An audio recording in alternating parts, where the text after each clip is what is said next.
Şeyle tanış öğüs yer, ol geçen yollarım yadıma düşer. Gün günden budurmuş yüreğime düşer. Özüm hakta aydım aydan günlerim. Bir bevefa yarda yüreğim kaldı, karışıp yoluna gözlerim kaldı. Şol kıydı için geçümütün ovamdan, il günümden ayrı düşen günlerim.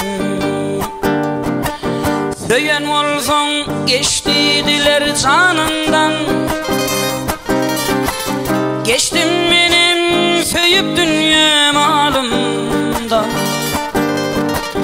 Son bedenim dayanamaz alımdan, öz işimden sapağalan günlerim.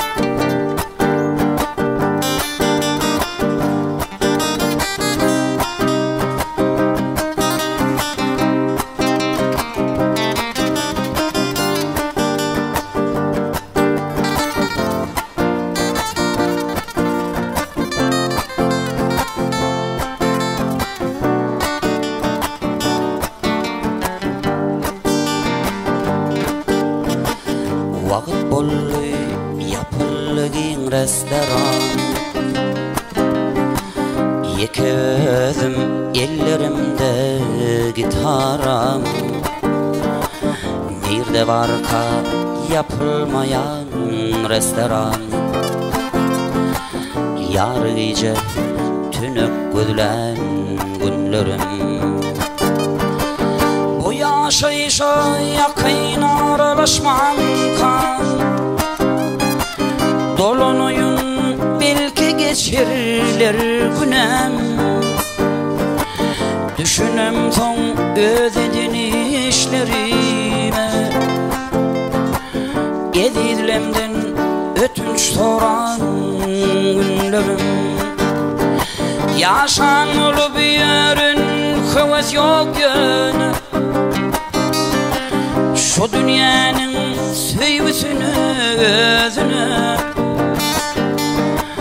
İsleyişine göre durmuş yol ekin, durmuşumdan yanıp yaşan günlerim. İsleyişine göre durmuş yol ekin, durmuşumdan yanıp yaşan günlerim. Durmuşumdan yanıp yaşan günlerim. Yar gece tünük gözlen günlerim.